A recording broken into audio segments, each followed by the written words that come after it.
to everyone. I'm Akima Lau. I'm happy to receive you to introduce Audrey Bricout and even Campbell. Who are going to show us their learnings implementing their OKR objectives and key results with BNP. Audrey, and even you've got the floor. Hello, everyone. It's nice to meet you.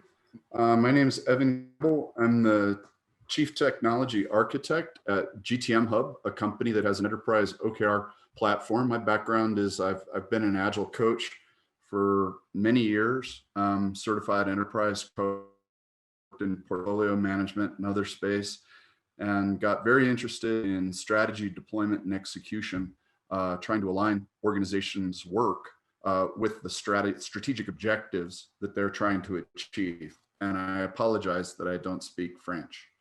Audrey, say hi. Yes, hi everyone, and glad to see you, Evan. Yes, well, I just say a few words about me. That I'm working now for about 13 years now in the banking, corporate investment banking, and in the fixed income activity. And basically, I'm worked for a few years now next to the trading desk. And yes, since 2018, we decided to implement OKR in the organization of Socgen. So I let first Evan take the place for the first part, and we will keep on that working and talking about OKRs with me in a few minutes. And you'll see that I switch in French when it will comes to me. Go ahead, Evan. I wish I could do that too, Audrey. Yeah, I know. But I hope we're going to tell you a nice story about a little bit of theory about adaptive strategy with OKRs. I'll be starting off kind of talking about what is adaptive strategy and putting it in context. Audrey will tell an excellent story about her leadership and the journey that Socgen made with implementing OKRs, a journey that's still underway. And then I'll come back again and I'll talk in the third part about some specific techniques that organizations can use with OKRs to improve their effectiveness, particularly to overcome challenges of alignment and coordination of work that are typical challenges of large organizations. So starting off, what is part one? What is adaptive strategy? Let's keep in mind that OKRs are a means to an end. OKRs are a strategy methodology, a methodology for strategy deployment and strategy execution. Just so that we're all on the same understanding, we're trying to achieve adaptive strategy for competitive advantage and organizational resilience. Nobody can say anymore that their business is so protected or so regulated that they're immune to uncertainty or disruption. After COVID, everybody got disrupted. So I don't have to make the case anymore to clients that they're vulnerable to disruption. None of us have to make that case any longer. So we need to be able to sense, adapt, and realign our strategy quickly to respond to disruption and avoid strategy decay. So just for clarity, the strategy process really has three key parts. There's strategy development, which is the definition of the strategy for the enterprise at the highest level: mission, vision, values, three-year objectives. Those can be expressed in OKRs. But then OKRs really come into importance and really shine in strategy deployment and strategy execution. Strategy deployment is the process of communicating the strategy to all levels of the organization, but not just communicating it, breaking it down to strategic objectives that are appropriate for every business unit, department, function, product, team, sometimes individual. Strategy deployment is everyone figuring out what their contribution to achieving strategic outcomes is. Strategy execution is the process of tracking day-to-day work to make sure that the work that people are doing is actually achieving the strategic objectives that the company has prioritized. The problem is strategy decay. The slower you are, the more layers you have to communicate through, the more likely it is that strategy deployment will be unsuccessful because the strategy will be distorted. The message will be miscommunicated, and people will be working on the wrong thing. Or in strategy execution, strategy decay causes the work to drift off from the objective. And in poor strategy execution capability, the organization doesn't discover that some of the work is going the wrong direction. So what are all the things that amplify strategy decay? Decentralization, work from home, the emergence of ad hoc and hybrid work groups, gig and freelance workers, and then traditional big vertical organizations that are trying to work effectively horizontally where the value occurs. The consequences of strategy decay are poor alignment, lack of focus, not being responsive. It produces waste, inefficiency, low effectiveness as an organization. Why are organizations terrible at strategy deployment and execution? Silos. We have these traditional organizational structures that come from the industrial era that have created organizations that are very vertically oriented, but value is produced horizontally. Our silos have become mighty impregnable fortresses of local optimization. These silos are organizational departments and functions, create their own goals, their own objectives, and they tend to ignore those of the larger organization. But the industrial era is over. The functional silos, the deep hierarchies of managers handing work down through many, many layers, that's all no longer useful for fast, responsive, high-performance organizations built of knowledge workers.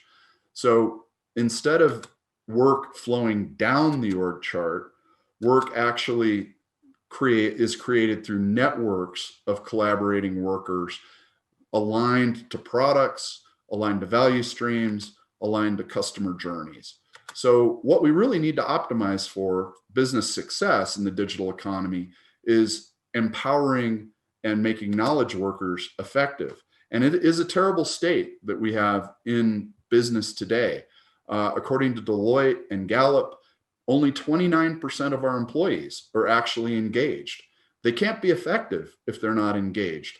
52% want to be engaged, but because of ineffective strategy deployment, they don't know what work they're supposed to be doing. They're trying, they're paddling the boat really hard, but they don't know which direction to paddle, so they might be pulling us off into the rocks. And then there's fully 19% of our employees that are actually throwing Molotov cocktails inside the boat, beating their fellow employees over the head with the paddle, and trying to destroy the productivity of the organization. OKRs can solve all of these problems through the OKR superpowers. The empowerment and accountability produces motivation and engagement, which equals productivity. Productivity is just the amount of work we do. We also need effectiveness. Productivity plus alignment and focus produces organizational effectiveness and employees that are maximizing their contribution to the organization. Innovation and ambition added to the mix produces increased competitiveness. So alignment doesn't flow just from company to department to team. It flows between teams, between the company departments, any possible direction of a network. So in the third part, I'll come back to this theme and talk about some specific techniques to improve lateral and horizontal alignment for better strategy effective deployment. And now Audrey is going to tell us the story of how Socgen implemented this. Yes, thank you, Evan. I hope everyone hear me well. And as I said, I'm going to switch in French right now. Alors, bonjour à toutes et tous. So good morning, good afternoon, good evening to all. We're now going to the core of the idea. I'm going to show you a showcase, a study case, why we got interested in OKR and how we implemented them. A lot of elements will echo what Evan has just showed you.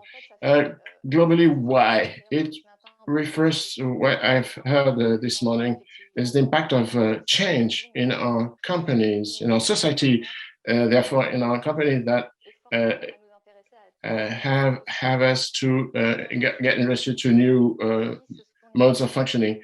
Agility now, OKR. I'm not going to say that change has always been among us, I would say.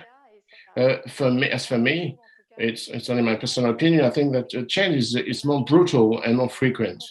Unfortunately, we see that we suffer change. We for lack of anticipation, and because we anticipated that change, but we didn't have the means to face it. And it's a pity because change, we know it brings a lot of constraints, but also opportunities with it. And to seize those opportunities, I think that OKRs have a role to play. I would go further because it's also a rather natural consequence at Société Générale. It's a winning couple to have a performing and efficacious society's agility and OKRs. It's a capacity of adaptation to face all changes in my area. It can be a regulation, for others it will be a sanitary crisis. It can be a lot of things. Afterwards, I would say to be able to reorganize more easily. Agility has helped us a lot. And then you have the OKRs. And for me, it's like you're on a road and you never know. You can go off the road. You can lose the direction to be taken. OKRs are like road signs to guarantee you that you're still on a good road. And moreover, OKRs enable you to be sure that you're going to invest the efforts of your teams or your own efforts, I would say, into what is really going to generate value. Evan showed in one of his slides a sentence that summarized it up in 3 words. Everything is said is measure what matters. Measure what is what counts in our very competitive areas. It's important to make a difference. So that's the first element we understand connected with change. So we have to think about some other issues in the long term, which concerns the annual roadmap. So this is a kind of black box. We don't know where we are. And so it is difficult because it's important. You probably know that after 2 weeks, it's hard. You cannot motivate the people who work with us after 2 years work. So it is important to share all the goals, the targets. So people have to be motivated, stimulated. So it is important to have a long-term goal and bring it to the present. So this is what we do with the OKRs. We have to know what I should do now to get a long-term goal. But we have to think about it and bring some elements, and this will allow you to develop your work. And I love all the features with the people and the Babas working hard, because we cannot materialize the investment which was furnished. We didn't have investments. So all these OKRs are win-win. The co-worker, which is in the turn, and also we have a manager in which you may exchange progress. So it is important you have also a virtual aspect, a good aspect, that somebody chose to enter quarter OKRs, and this doesn't allow me to have a restitution and refund. And so we have to think about what should I do immediately to get into this target. So sometimes we are launched into something, and at the end we don't know what to do. So now I'd like to talk about how to implement this, how to implement it. Just want to give you an example of a person who used to work with OKR, and so he requested his team, and I was from this team, to work with a new method. So it is a kind of a marketplace study, and we study which has been done, which are the competence we could provide a key issue, key tool first to run and to manage this OKR. And we decided to work with them. And it was at the end of 2018. And I said, well, let's advance in this way, but we have to make some decision. We had a button-up decision. I didn't want to say that it was the head, the chairman, that launched it and then came back. No, we're just talking about a personal initiative. And so it is a little bit lower in a low on error. So we have to track it. And so we thought about it, how to do it, to have a prototype and to have an exercise with a limited perimeter, which is easier to be coordinated, and to present it to our first manager. And this is what you've done, and it was validated. Afterwards, we had many steps, many phases. The first ones to work with the work markets, to develop, to deploy this content within the team, and then to add the regions, because it was at the international, so we had to add Asia and US, and then to add other aspects, for instance, equity, but we had also other team members that were part of the local departments, and to look for partners. So we have this business silo, and then we get into the operation silos, for instance. And it was important for us to see all the obstacles, the thresholds. I insist on that point because I think that we have to enable this deployment, especially in large organizations. So we have to share it, and this enables our work. So we were structured like that, and we didn't stop at our department. We had some other OKRs, and we had a good structure. And up to now, at the beginning of the year, we hosted some entities with different coordinations, for instance, assurance, and they are not part of the corporate, but they work fine. I mean, because people were wanting to help them on this new experience, because it is important to deploy the assurance, and so it is important. So I would give you some tips to enable this deployment. We have to have a reference by entity, by department, because this is the way we're going to get through the message. We have to coordinate among ourselves. This is what we did. Firstly, we were just 2 people dealing with OKRs. Now we have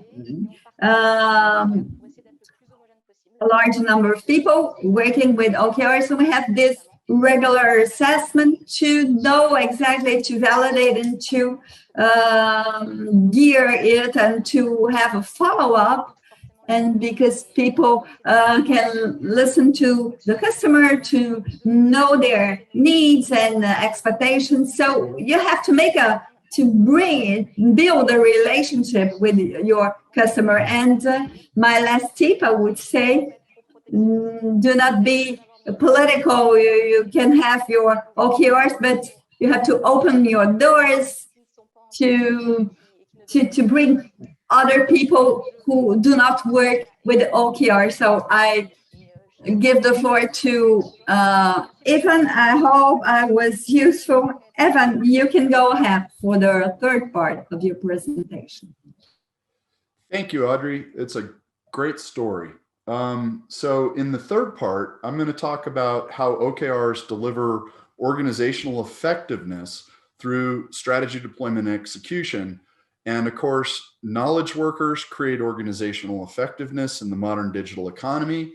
And in particular, one of the things holding them back are the organizational structures that still reflect industrial era economy organizational structures. So what are some specific techniques large enterprises can use to achieve alignment and coordination horizontally across the silos? So productivity is a measure of motivation and engagement. It's how much stuff is produced. Effectiveness is the outcomes or business impacts from that stuff. And effectiveness is a product of alignment and focus.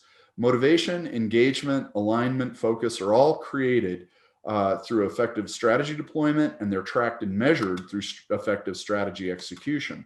So we know the OKRs deliver these superpowers like alignment, accountability, empowerment. Empowerment is very similar to autonomy. Everyone being agilists on this call is familiar with Daniel Pink and his work on knowledge worker motivation. But you can see that OKRs lead to motivation, engagement, and productivity. They also lead to alignment. Productivity plus alignment equals effectiveness. So tools for lateral alignment of OKRs are some specific techniques that I'm going to share with you. You can see in this example, we've got a chief strategy officer who wants to exploit an unrecognized buyer in a market, and he's working with product development and marketing. They all have a piece in coordinating their work together to achieve that strategy. So let's create shared OKRs. Let's link OKRs with one another so that we can identify and track dependencies that we have on one another across departments or functions. It seems obvious, but I often see OKRs treated only as a vertical alignment mechanism, not as a horizontal alignment mechanism. We can implement synchronization and cadence. You've all known from the early days of Lean that when you're doing complex systems development, that enforcing a regular cadence of inspection and integration is crucial to identifying issues, ensuring that components are all fitting together and we're not exceeding any of our constraints, and that all of the collaboration and coordination effort required is actually taking place. You can have a tactical synchronization that occurs frequently, like a scrum of scrums. It's also good to have like quarterly business reviews that review strategic progress, tactical compliance, continuous improvement, look forward OKRs, and then retrospect. Tactical compliance might be in KPIs. KPIs and OKRs work beautifully together, just like peanut butter and chocolate. Do big room planning. We're all familiar with release planning, PI planning. Big room planning has been around for a long time in different ways. Obeya rooms in Lean were the word for it. Review your high-level objectives. Have a deliberate process to force the identification of dependencies, identify and mark dependencies, and create coordination plans. Play catch-ball. It's a Hoshin-Connery technique, Hoshin-Connery being an old strategy deployment methodology from Lean. It's not a great one. OKRs are better, but catch-ball was a good idea. Throw the ball to someone, throw a dependency to someone. They will return it with their dependencies, their conditions, their timing. It helps you track and manage dependencies across organizations. You can classify and categorize OKRs in different ways. Transformational objectives are often used for OKRs related to a transformation. Product objectives, business unit objectives, they're all different categories. You can categorize them into different benefit categories if that helps. And most importantly, make your organization's OKRs radically transparent. None of this is any good if the OKRs are all hidden on a spreadsheet somewhere up in SharePoint. Everyone needs to be able to see all the OKRs for the whole organization and ultimately fix the organizational dysfunctions, the organizational design problems that make collaboration so hard in the first place. Flatten the hierarchy, decentralize decision-making, support network organizational structures, and kill those silos. This is a very angry pretty pony. If a pretty pony is angry at silos, your employees probably are too. So we're out of time.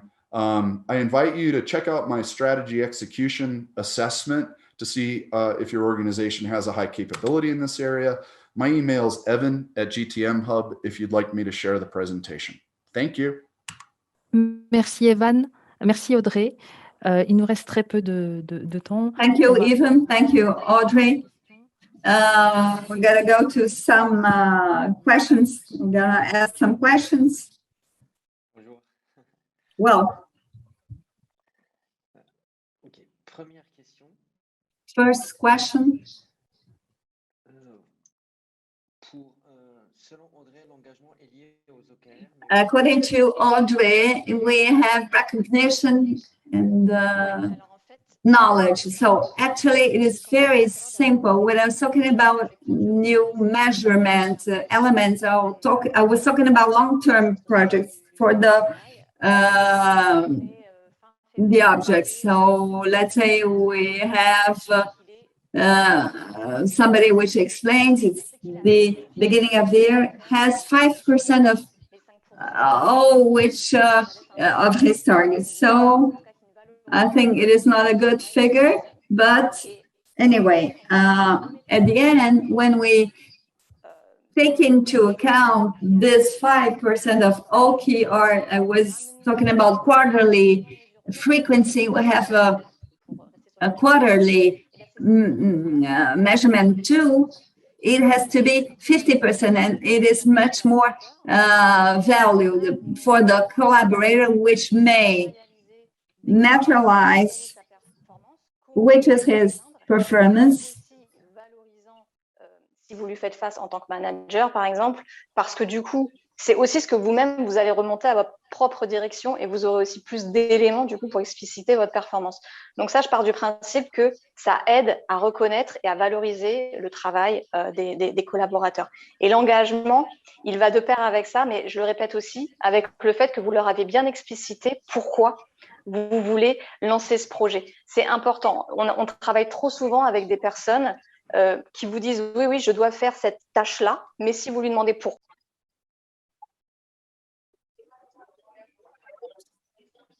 embarquer directement dans le bateau avec vous pour éviter justement ce côté je paddle mais je ne sais pas trop où je vais. Donc ça, c'est vraiment important, c'est de partager la vision. Et les OKR, parce que je le rappelle, les OKR, ça se veut transparent et ça se veut partager une vision commune avec les différentes équipes, donc aussi avec l'alignement.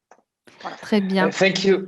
Very well. I think we had many interesting questions, but sadly we don't have any more time. So thank you for your presentation. It was lovely and very interesting. So thank you again. And let's have a short commercial before moving to the next conference. Thank you. Yes, Merci à tous.